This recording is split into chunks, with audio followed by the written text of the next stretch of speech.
Salut à toutes et à tous et bienvenue pour un nouveau numéro d'LBS Sport en direct, bien évidemment sur notre page Facebook, vous en avez l'habitude, LBS FM, soirée exceptionnelle qu'on va vous faire vivre ensemble les amis, avec un gros programme qui nous attend. Et pour commencer cette belle soirée de sport, je suis accompagné d'un sportif. Récemment, il a participé aux Jeux Olympiques, c'est Ludovic Ousseni. Salut Ludovic. Bonsoir. Comment tu vas ? Ça va et toi ? Ça va, ça va. Alors, je t'en ai parlé un petit peu hors antenne, je suis très heureux de t'avoir aujourd'hui parce que tu représentes quand même l'avenir du sport français et l'avenir du sport à Villetaneuse, donc on est très heureux de t'avoir ce soir. Avec toi, on va revenir bien sûr sur ton expérience olympique, on reviendra également sur ta saison à venir et un petit peu sur ton parcours, qu'est-ce qui t'a emmené à l'athlétisme et ensuite on parlera un peu d'athlétisme en général. En deuxième partie d'émission, on aura Florent Pietrus qui va nous rejoindre dans quelques instants. Avec lui, on va parler de football et de son projet autour du développement des jeunes footballeurs à Villetaneuse et en Ile-de-France. Et puis à 21h, on va vous commenter la soirée de Ligue des Champions avec en fil rouge le match du Paris Saint-Germain qui joue ce soir face à Bruges avec une attaque Mbappé, Neymar et Messi. Ludovic, c'est une attaque qui fait rêver. D'ailleurs, tu as sorti le site du Paris Saint-Germain. Exactement. J'ai pas besoin de te demander pour quelle équipe t'es. T'as déjà répondu. C'est une attaque qui fait rêver. C'est ce trio-là, Ludovic. C'est l'équipe que tout le monde rêve. Messi, Neymar, Mbappé. C'est le trio magique. On espère que ce trio va briller ce soir en Belgique. Allez, on va commencer cette émission avec l'entretien avec Ludovic Ousseni. On le rappelle, athlète olympique. À 20 ans seulement, il a participé à ses premiers Jeux à Tokyo. Il a participé au relais 4x400 mètres. Avant de revenir sur ton expérience olympique, Ludovic, juste, est-ce que tu peux nous parler de ton actualité maintenant ? Est-ce que tu as repris les entraînements ? Comment ça se passe ta rentrée ? Et comment tu t'organises en ce moment ? Là, actuellement, je suis à Villetaneuse, chez moi. Et je suis pas encore rentré à l'INSEP parce que je m'entraîne à l'INSEP, je suis interne. Et là pour l'instant j'ai repris les entraînements tout seul. Tout seul et avec mon club Pierre-Philippe Multiathlon Villetaneuse. Et ma vraie reprise ça sera la semaine pro. Du coup lundi je rentre à l'INSEP pour reprendre le travail. Pour reprendre le charbon, comme on dit. Donc je l'ai dit, tu as participé aux Jeux Olympiques cet été à Tokyo. Relais 4x400 mètres. Déjà, comment s'est passée ta convocation pour l'équipe de France ? Dans quelles conditions tu es entré dans l'équipe de France olympique ? En fait, pour pouvoir participer à la sélection française, tous les athlètes doivent passer par les championnats de France élite. C'est la porte d'entrée. Et en fait, il faut faire au minimum top 5, top 6 français. Ça veut dire terminer dans les 6 premiers français de la finale du 400 mètres. Moi j'ai terminé 6ème et du coup c'est pour ça que j'ai été convoqué aux Jeux Olympiques. Et ensuite, après avoir fait 6ème, une semaine après on reçoit la convocation et le message qu'on est sélectionné. Et comment tu as vécu ça émotionnellement parlant ? Ça doit être... Tu t'y attendais ? Est-ce que tu t'attendais à participer à ces Jeux cet été ? Je m'y attendais après avoir fait les résultats au championnat de France. Mais quand tu reçois la nouvelle, la pression, tout lâche quoi. C'est clair. L'émotion sort et voilà. Et au niveau de ton entourage, du coup, comment ils ont pris cette excellente nouvelle ? Tout le monde était content. Toute la famille, de la Martinique jusqu'à la Réunion. Non, tout le monde était content. Il y avait une grosse ambiance, j'imagine. Tu vas donc à Tokyo. Est-ce que tu peux nous expliquer comment ça se passe ? On sait c'était des jeux assez particuliers, crise sanitaire, Covid. Comment ça s'est passé ton arrivée à Tokyo et l'organisation de ces jeux pour vous ? Dans un premier temps, on n'est pas allé à Tokyo. On est parti en stage dans la ville de Kobe au Japon. Un stage de préparation. On a passé 12 jours dans cette ville où on s'est entraîné sur les passages et sur des séances. Et aussi, le stage permet de sélectionner les athlètes qui pourront concourir lors des JO. Du coup, on a passé 12 jours. Après ces 12 jours, on a pris l'avion pour Tokyo. Arrivé à Tokyo, on a la visite du village, on a visité le stade. En gros, on rentre dans le bain des Jeux Olympiques. Et ensuite, arrivé là-bas, on a encore fait quelques séances. Et la veille, on a reçu la sélection du relais, dont j'ai fait partie. Et ensuite, voilà, la compétition. La compétition commence derrière. Relais 4x400 mètres, vous représentez l'équipe de France. Vous terminez 6e de cette course avec un temps de 3 minutes et 76 centièmes. Explique-nous cette course un petit peu. Et alors, excuse-moi de te couper. Pendant que tu expliques à nos auditeurs la course que tu as passée, je vais aller chercher notre invité. C'est du direct, hein. Florent Petrus est devant, je vais lui ouvrir la porte. Et Ludovic va vous donner les détails de sa course. Je te laisse la parole, Ludovic. Vas-y, dis à nos auditeurs comment ça s'est passé. Dans un premier temps, c'est mon coéquipier Thomas Georget qui a lancé le relais. Il a lancé le relais dans des bonnes conditions, il nous a mis en première position. Ensuite, c'est Mohamed Abdal Kounta qui a pris le témoin en seconde position de relayeur. Il a perdu un peu la place de leader de la course. On est passé 7ème, mais il a réussi à rattraper la tête de course dans le dernier 100 mètres. On était dans le top 3. J'ai pris le témoin en 3ème position et ma course s'est très bien passée. J'ai essayé de mener le peloton que j'avais. En gros, devant, il y avait la Belgique et la Pologne. Et ensuite, il y avait moi avec la Jamaïque et le Japon. Ça veut dire 2 gros pays derrière moi. Mais dans le dernier 100 mètres, j'ai essayé de garder la cadence parce que le Jamaïcain a commencé à me dépasser. Mais j'ai réussi à quand même le coller jusqu'à passer le témoin à mon coéquipier Gilles Biron pour terminer le relais. Et malheureusement, il a pas réussi à garder la position. On a terminé 6ème de ce relais. On ne s'est pas qualifié en finale, mais on va revenir plus fort, on va rebondir sur cette épreuve et on a 3 ans pour se préparer et être à Paris. Ludovic, l'art de broder. Merci Ludovic. Bon, c'est les aléas du direct, hein, voilà. On doit aller chercher nos invités. Je présente rapidement Florent Petrus, que je vais interroger tout à l'heure, qui fait pas mal de choses autour du foot pour les jeunes à Villetaneuse, mais aussi en Ile-de-France. On reviendra sur ton parcours aussi, Florian, dans quelques instants. Ludovic, je reviens vers toi. Du coup, il y a cette série du 400 mètres qui, donc, malheureusement, ne vous qualifie pas pour la suite. Comment tu décrirais le niveau international? Parce que là, tu étais vraiment dans un niveau très très haut niveau, le gratin, par rapport à tes expériences précédentes. Comment tu décrirais ça? C'est autre chose, hein. C'est pas, en gros, c'est plus les compétitions jeunes, hein. C'est vraiment le niveau senior, quoi. Et surtout cette année, la compétition, elle avait un autre niveau que les éditions précédentes des Jeux Olympiques. Le niveau était vraiment au-dessus. Avec toutes les révolutions de chaussures, pointes. Et du coup, derrière, qu'est-ce que tu retiendrais de ces Jeux Olympiques en termes d'expérience pour toi? Qu'est-ce que tu retiendrais de principal? Qu'est-ce que ça t'a apporté, ces Jeux Olympiques, pour la suite de ta carrière? J'ai beaucoup appris dans l'appréhension de cette compétition, comment préparer, surtout être pour la première fois avec des personnes que j'admire depuis tout petit, voir Allyson Felix, Yohan Blake.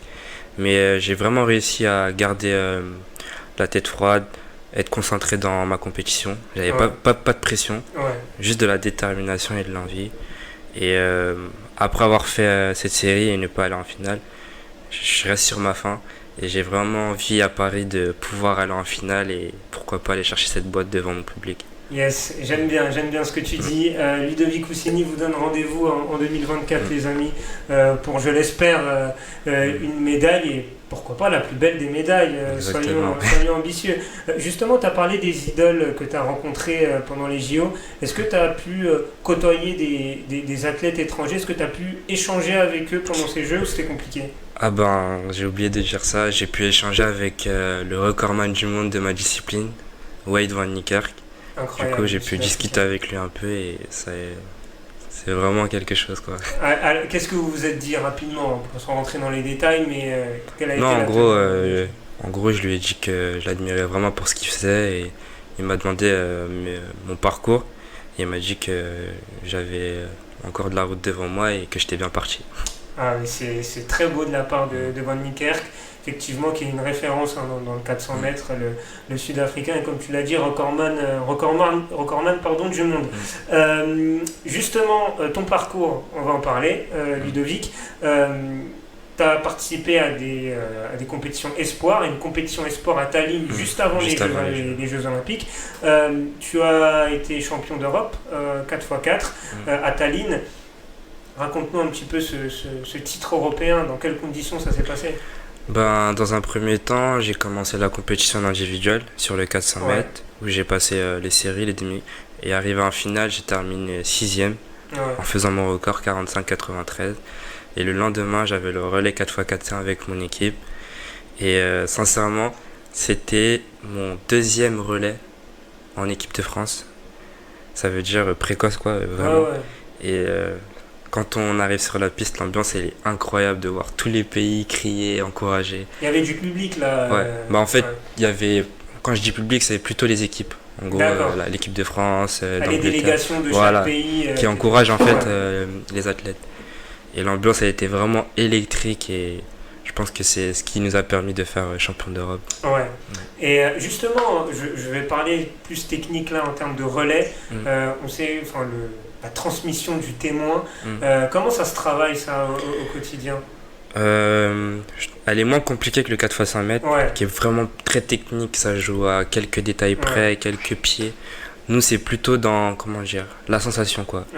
En gros, quand l'athlète arrive, on part à la sensation, on prend quelques foulées d'avance, et ensuite on tend le bras.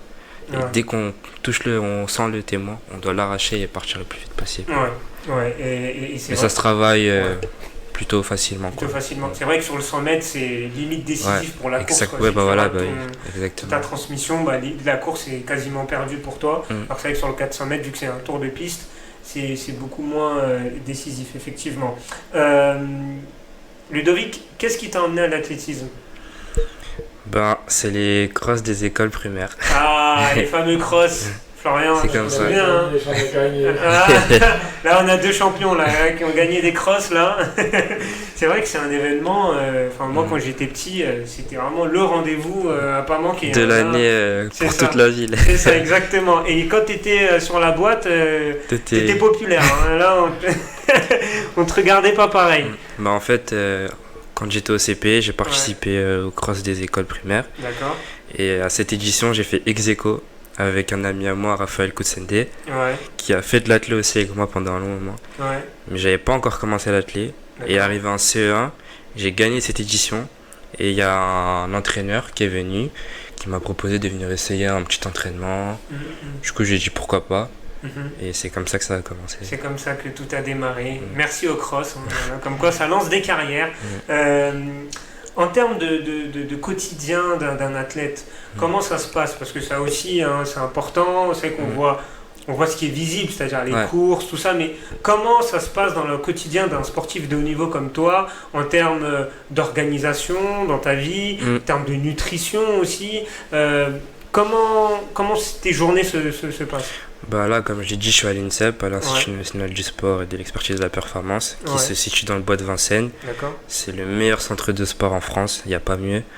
Et comme je l'ai dit, là-bas, j'ai des cours aménagés. Ça veut dire que je fais l'école et le sport en même temps. Donc, tu continues tes études? Oui. D'accord. Et en gros, je m'entraîne tous les jours. D'accord. Tous les jours, le matin et l'après-midi, ça dépend. D'accord. Et il y a un self qui est là pour nous, pour satisfaire tous nos besoins. Ça veut dire il y a de tout à manger et surtout équilibré. Et pas moi, de kebab là-bas? Non, juste le mercredi, il y a des frites. Mais bon, ça m'intéresse pas. Toi, c'est bien, t'es sérieux, t'es carré. Voilà, j'ai une alimentation équilibrée. T'as un nutritionniste qui te suit ou c'est l'INSEP en général qui gère vos repas? On a un suivi à faire une fois dans l'année. D'accord. Mais après, si t'en as besoin, tu peux voir le nutritionniste assez fréquemment. D'accord. Et du coup, en termes d'entraînement, combien d'entraînements par jour, combien d'entraînements par semaine? Je m'entraîne tous les jours et après ça va dépendre de si j'en ai 2 ou 1. Quand j'ai des grosses séances, je vais avoir un seul entraînement, mais si c'est 2 séances assez pas trop dures, je peux en avoir 2 dans la journée. Très bien. Et tu resteras à l'INSEP jusqu'à quand? Est-ce qu'il y a un délai? Est-ce qu'il y a une limite d'âge? Il n'y a pas vraiment de limite d'âge. Hein. Pour D'accord. l'instant, vu que je m'entends bien avec mon coach et surtout que je progresse, je reste là-bas. D'accord. Et du coup, c'est quoi tes objectifs pour la suite? Ton calendrier à venir? Bah là, cet hiver, il y a les championnats du monde en salle à Belgrade. Ouais, J'ai pour objectif de participer en individuel et d'accord, en relais. d'accord. Et l'été prochain, les championnats du monde de Eugene en juillet et les championnats d'Europe à Munich en août. Très bien. C'est un beau programme pour toi, Ouais. Ludovic. Là, il y a beaucoup de boulot. La cour des grands maintenant, les C'est seniors. ça, exactement. Là, tu es rentré dans le grand bain avec les Jeux Olympiques, tu as goûté un petit peu et maintenant, voilà, tu poursuis ta progression. Juste rapidement, Ludovic, sur l'athlétisme en général, quel conseil donnerais-tu à un jeune qui veut se lancer dans l'athlétisme, même dans le sport en général, mais quel conseil tu pourrais lui donner, toi qui es aujourd'hui sportif de haut niveau? Ben, sincèrement, déjà, l'athlétisme, c'est un sport où il y a tellement de disciplines. Du saut, du lancer, de la course, de la marche, ça peut satisfaire tous les besoins de tout le monde. Et c'est un sport qui est très dur, mais surtout on prend vraiment beaucoup de plaisir. Et je conseille à tous les jeunes de pratiquer au moins l'athlétisme et essayer de toucher à chaque discipline pour savoir laquelle il va le plus aimer. Et surtout ne pas lâcher quoi. Ouais. On a tous un talent quoi. On a tous un talent, chaque enfant en a un, c'est juste de la manière dont on va l'exploiter. Très beau message de la part de Ludovic. Toi, tu suis un petit peu l'athlétisme, Florian? Je suis l'athlétisme. Tu suis un petit Tous peu? les sports. Ouais. Je suis un fan. T'es un fan? Honnêtement, je rate pas les Jeux Olympiques. Ouais. C'est vrai que j'en ai parlé avec Ludovic. Pour moi, athlétisme, c'est Jeux Olympiques. Pour moi, c'est vraiment le rendez-vous à pas manquer dans l'athlétisme mondial, c'est les Jeux. En plus, c'est tous les 4 ans, donc il y a une certaine rareté qui fait que c'est très important. Et je lui ai dit, le fait qu'il ait participé à 20 ans, c'est fou quoi. Qu'il ait déjà le pied dedans, sachant qu'il y a une échéance qui arrive dans 3 ans, c'est dingue. Et vraiment, tu peux être fier de toi. Moi, je te le dis, au nom d'LBSFM, vraiment, félicitations. Merci beaucoup. Il me semble que tu seras, le samedi, tu seras sur un événement à Villetaneuse. Oui, la Villetanusienne. Ouais. Je serai présent vu que je suis ambassadeur de la course. Très bien. Voilà, donc si vous voulez voir notre athlète olympique Ludovic Ousseni, rendez-vous à la Villetanusienne. Donc c'est quoi? C'est une course, c'est ça? Oui, c'est une course de 4 km pour toutes les personnes qui souhaitent courir. Voilà. Très bien. Donc amateurs de sport, n'hésitez pas, lancez-vous. Ludovic Ousseni sera là pour vous encourager. Je te propose de rester encore un petit peu avec nous. Et je vais faire une transition pour accueillir notre deuxième invité qui nous a fait l'honneur de venir. C'est Florian Petrus.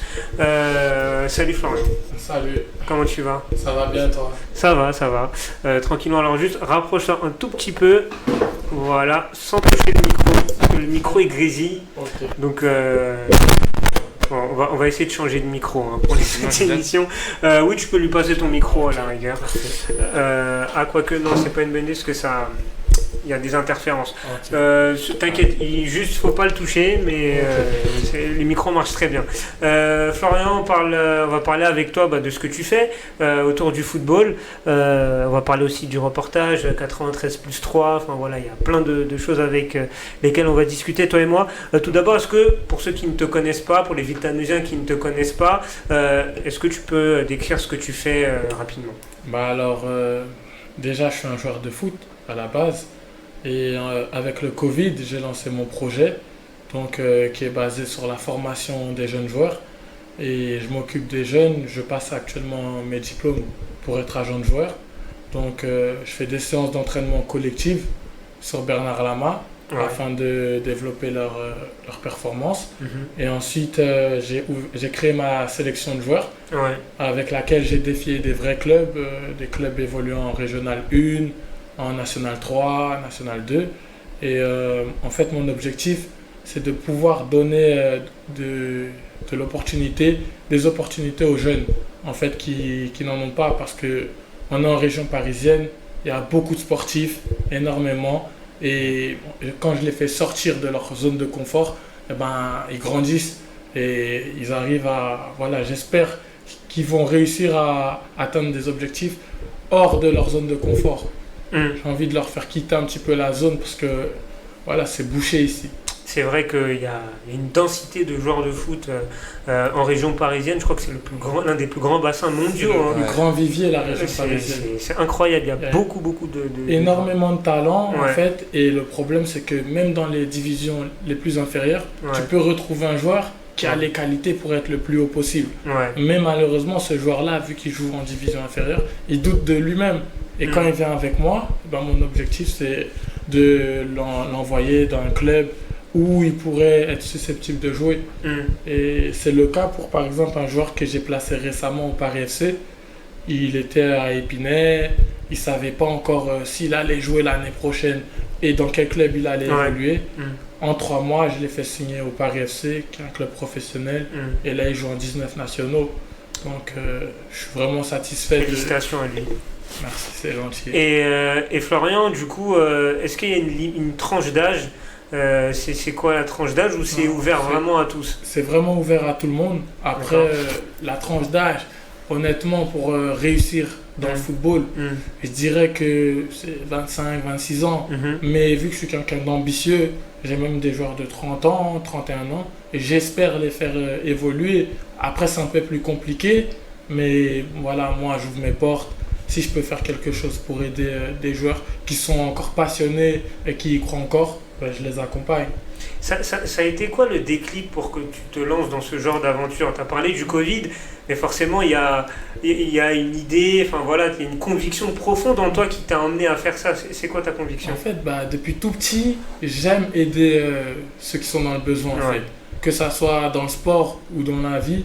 Par exemple, je fais des maraudes, des fois sur Paris. Voilà, j'aime donner à ceux qui sont dans le besoin. Et moi, en tant que jeune, j'ai fait mon parcours tout seul. En tant que jeune joueur, j'ai pas eu d'agent. J'en ai eu entre guillemets, mais qui m'ont pas beaucoup aidé. Et voilà, quand j'étais par exemple au CS Villetaneuse, j'ai évolué en 2. Et quand je suis parti du CS Villetaneuse, j'ai évolué en DH dans les meilleurs niveaux régionaux. Comme quoi, ta chance, tu sais pas où elle peut atterrir en fait. Et j'ai aidé des joueurs de mon âge, des amis à moi, à trouver des projets sportifs intéressants. Et voir, j'ai même aidé des amis à moi qui aujourd'hui sont pros et qui, quand je les aidais, on était au même niveau. Et ça m'a ouvert les yeux. Je me suis dit que peut-être que je fais pour ça en fait. Et vu qu'il y a le métier d'agent de joueur qui existe, ça m'a ouvert les yeux, je me suis lancé. Franchement, c'est très bien ce que tu fais, Florian, et tu donnes espoir à pas mal de jeunes dans ce milieu qui est, on le sait, très compliqué. Justement, pour te lancer dans le genre d'aventure, pour attirer les jeunes, forcément, tu as des contacts. Pour pouvoir les diriger vers des clubs. Comment se sont noués ces contacts-là avec les différents clubs professionnels? Tout simplement, déjà quand j'étais joueur, dès que j'ai quitté Villetaneuse, je suis arrivé à l'UJA Maccabi et de là j'ai fait plusieurs essais dans des clubs professionnels. Donc j'ai gardé les contacts de ces clubs-là et une fois que j'ai lancé mon projet, je les ai rappelés pour parler de mon projet, dire que j'avais de la qualité. Et voilà, ça coûte rien de venir jeter un coup d'œil pour voir peut-être qu'il y a un joueur qui pourrait être susceptible de vous intéresser. Il y a des clubs qui m'ont fermé les portes, qui maintenant, au jour d'aujourd'hui, sont très ouverts avec moi parce que j'ai prouvé que j'avais de la qualité et que voilà, j'organisais des journées de détection pour les jeunes, des joueurs, peu importe leur niveau. Si j'ai fait des présélections pour voir un petit peu quand même leur niveau, pour pas présenter n'importe quelle qualité. Mais voilà, après, les clubs au début me faisaient pas confiance. J'ai ramené, pour la première fois, j'ai ramené mon ancien club, Chambly.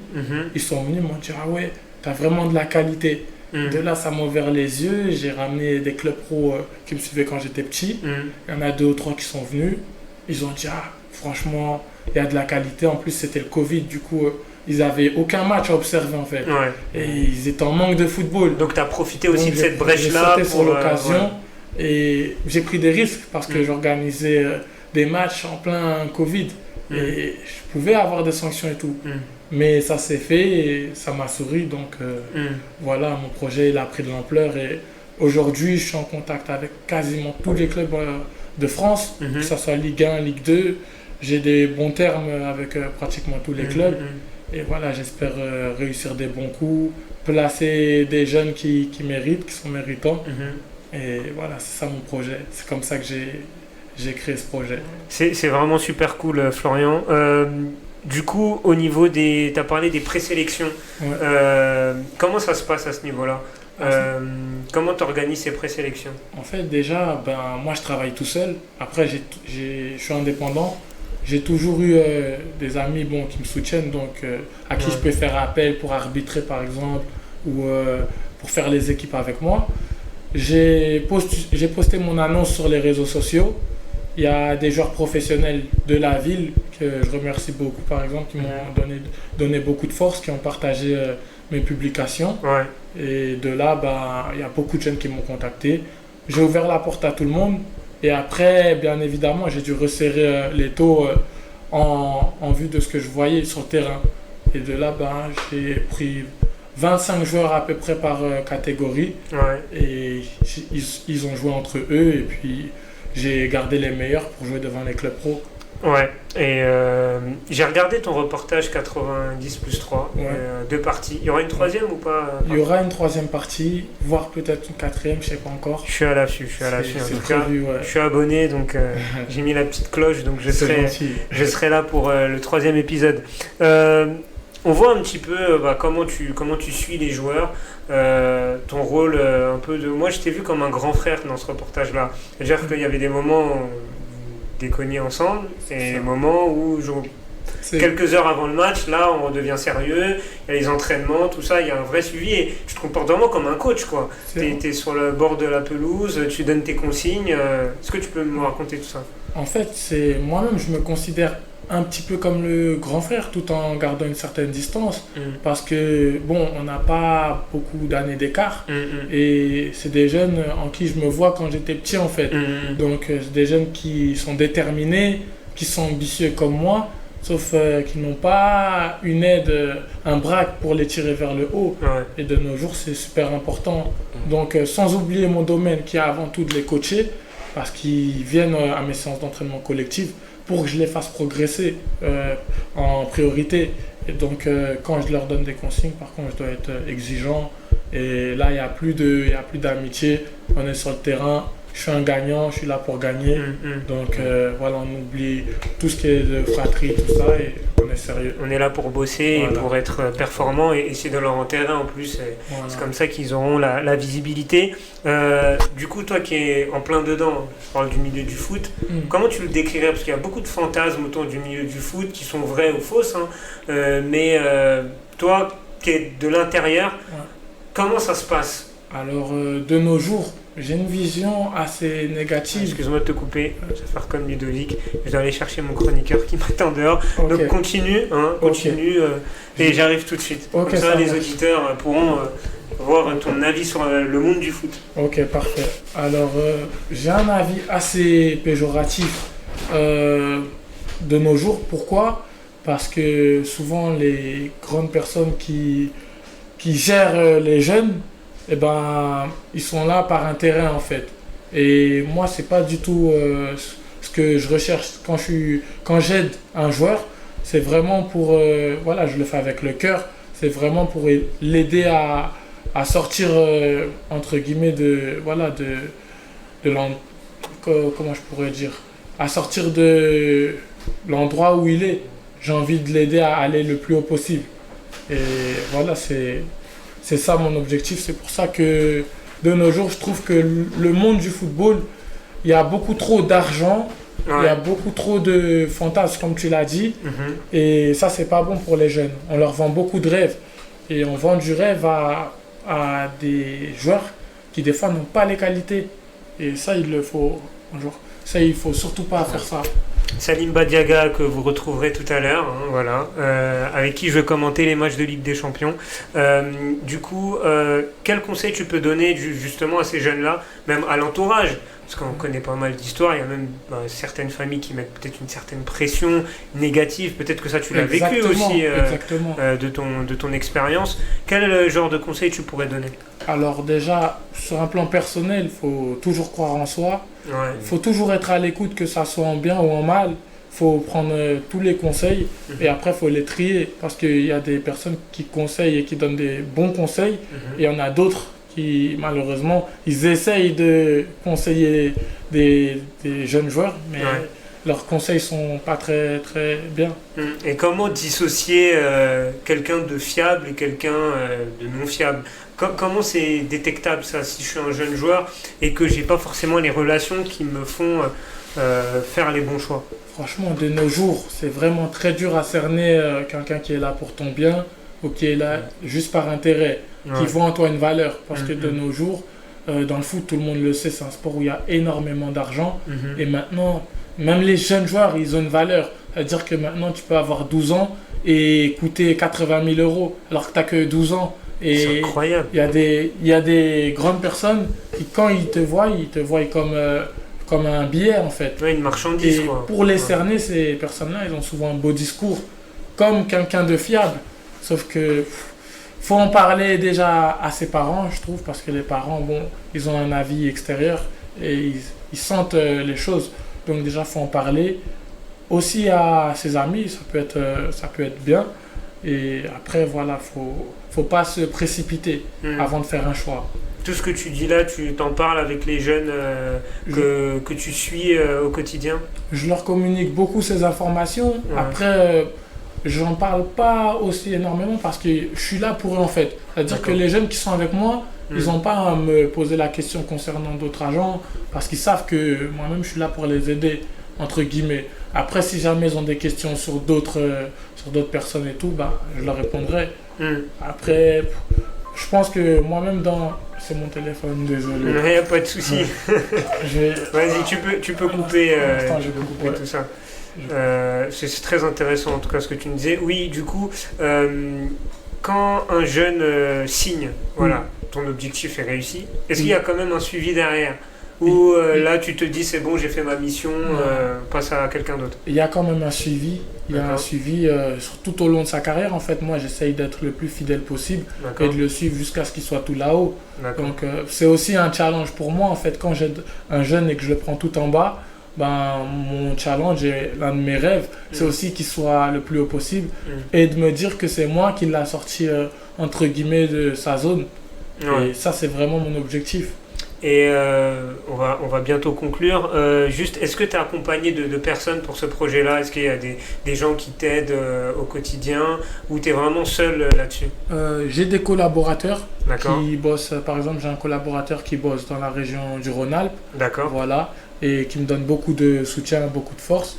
Qui observe des joueurs là-bas et puis qui me les ramène à mes détections. Ça ouvre la porte à tout le monde. Et ça fait un football qui n'est pas basé que sur la région parisienne. C'est-à-dire que les joueurs, quand ils viennent du Rhône-Alpes, ils découvrent un autre football parce qu'ici, c'est beaucoup plus solide en termes d'agressivité. Là-bas, je trouve que c'est plus posé, plus calme, plus technique en termes collectifs, pas en termes individuels. Mais voilà, j'ai un collaborateur aussi qui bosse sur le côté belge et il me ramène de temps en temps des profils. J'ai des joueurs qui viennent d'à peu près de toute la France. J'en ai qui viennent de Lille, j'en ai qui sont venus de Montpellier. Donc il y a une vraie couverture nationale et voire même internationale si on compte la Belgique. Le joueur qui est venu le plus loin à une de mes détections, il venait de Malte. Incroyable. Ça m'a jusqu'à Villetaneuse, il a dormi à l'hôtel et tout ça. Franchement, ça prouve déjà que tu as de la crédibilité parce que pour que le mec vienne de Malte, c'est vraiment, il est déterminé déjà. Ça t'as même pas besoin de lui demander sa motivation. Et surtout, c'est qu'il voit ce que tu fais, il a confiance, parce que sinon, il n'aurait pas fait tout ce périple-là. Non, c'est vraiment bien. Juste, Ludovic, une question un peu transversale. Il a parlé du milieu du foot, des gens qui gravitent un peu autour et tout. En athlétisme, c'est pareil aussi. Il y a aussi entre guillemets, des requins. Non, c'est pas vraiment comme le football. Ouais, c'est plus posé. Après, il y a moins d'argent déjà. C'est vrai il n'y a pas autant d'argent que le foot. En tout cas, Florian, merci. Merci beaucoup. Qu'est-ce qu'on peut te souhaiter pour la suite? Le meilleur, beaucoup de signatures. Ouais. Déjà sur un plan professionnel, beaucoup de signatures. Ouais. Et voilà, beaucoup de résultats aussi. Parce qu'il n'y a pas que les signatures, il y a aussi la marge de progression. Ouais. J'aime faire progresser les joueurs et voilà, leur faire développer des qualités qu'ils n'ont pas encore acquis. Ouais. Et ça, c'est un objectif que j'ai. En tout cas, on te souhaite le meilleur, Ludovic. On te Merci. souhaite aussi le meilleur pour la suite de ta carrière, de la suite de vos carrières, du Merci. coup. Merci d'avoir accepté l'invitation d'LBS FM. Voilà, on l'a dit, hein, le but c'est de mettre en avant des Villetaneziens qui ont réussi, quel que soit le domaine. Là, on est dans le sport avec Ludovic et Florian, et on aura l'occasion d'interroger d'autres acteurs importants de la ville. N'hésitez pas à revenir, les gars. Vous connaissez l'adresse. Vous connaissez même très bien cet endroit. Hein. Vous avez côtoyé cette piscine, tout comme moi d'ailleurs. La compétition de waterpolo. Exactement. Donc on connaît très bien cet endroit. Donc n'hésitez pas à repasser. En tout cas, vous êtes les bienvenus au micro d'LBS FM. Je vous libère. Merci encore à vous. Et puis quant à nous, on fait une petite pause sur le live et puis on revient dans quelques instants pour suivre avec Salim Badiaga la grande soirée de Ligue des Champions, notamment le match entre le Paris Saint-Germain et Bruges. A tout à l'heure les amis.